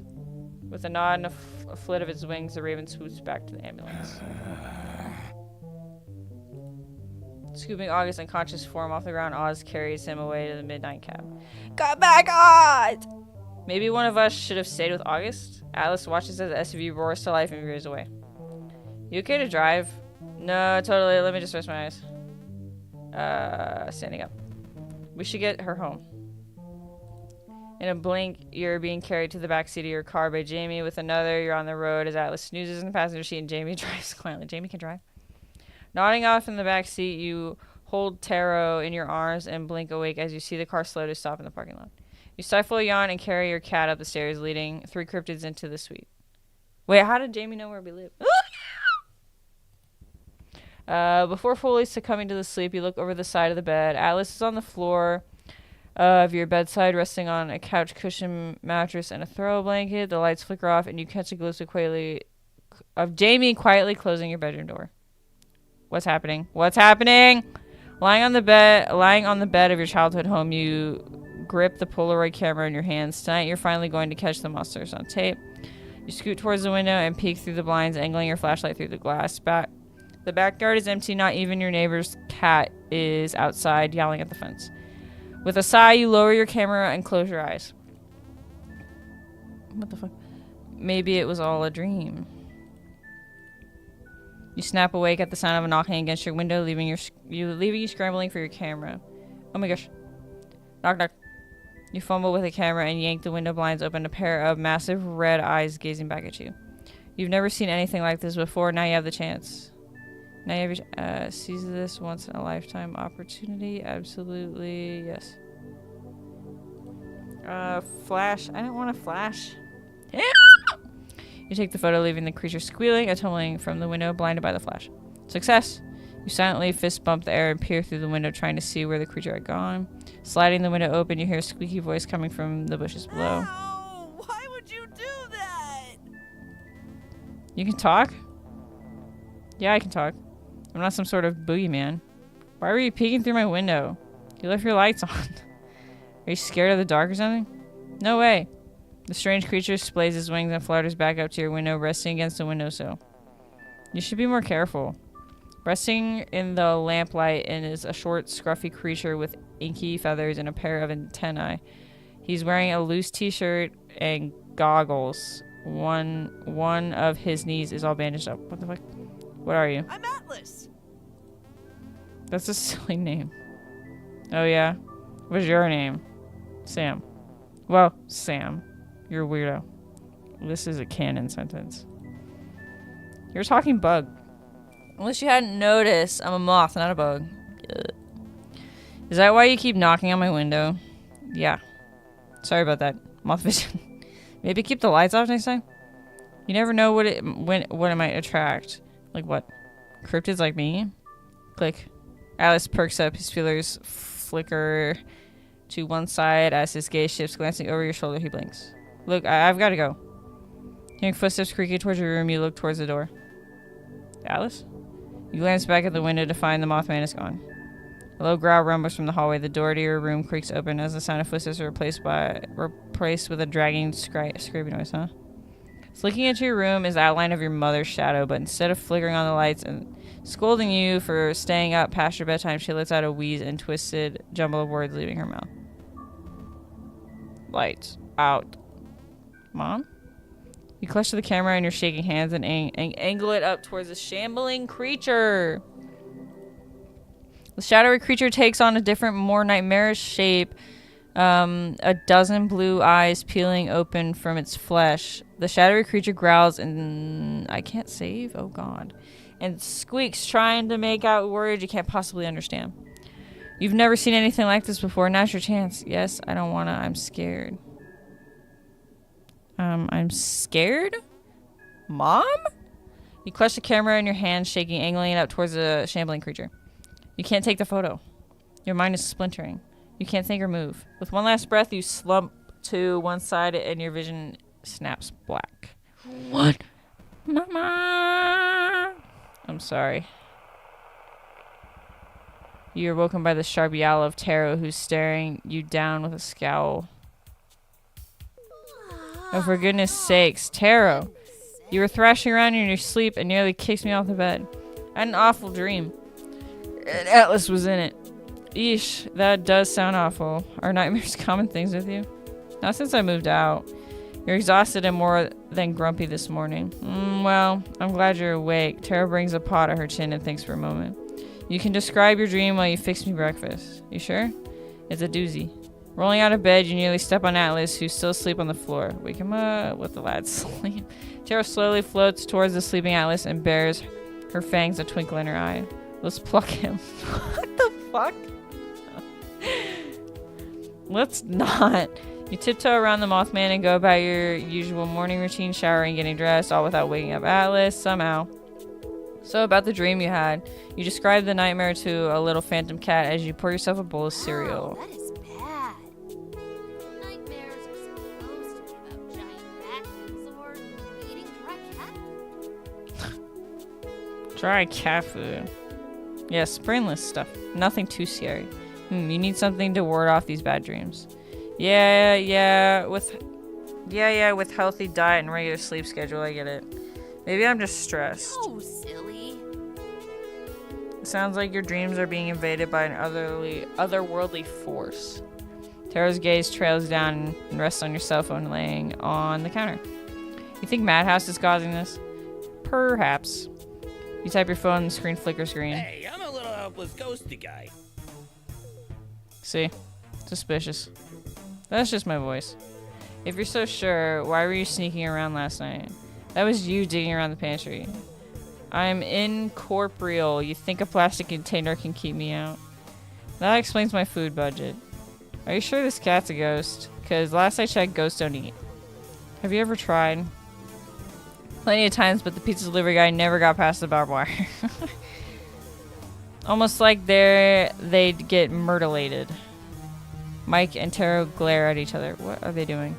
So, we know it's not Madhouse. Hey, if you need a good luck charm to scare off bad vibes, I could lend you my hat. Oh, that's oddly sweet of you. Not this hat, but the real one. Still, I know it means a lot to you. Didn't you die wearing that hat? That doesn't make it any less lucky. No one's gonna rob a grave for your sticky hat. Are you kidding? I'm an urban legend. That hat's gotta be worth a fortune. Even more now that I'm dead. That's true. I'm certain any charm would do. Where would I find something like that? I mean, I have a lucky feather, but this seems a little more extreme. You're gonna need some big magic. There's plenty of chic boutiques around here full of shiny rocks and candles. I'm certain they have something to ward off these bad dreams. Sounds like a solid excuse to go out. All that flowery junk is fake. If you want real magic, Edith's potion shop is just around the corner. She paid for an ad read once. Oh, like that sounds any better. It's worth a shot. Alright, we'll stop by Edith's. Sweet. What about Atlas? Psh, he'll be fine. Scooping up your keys and wallet, you stuff your things into your pocket and head out the door. Yeah, he'll be fine. What is this? What is this image?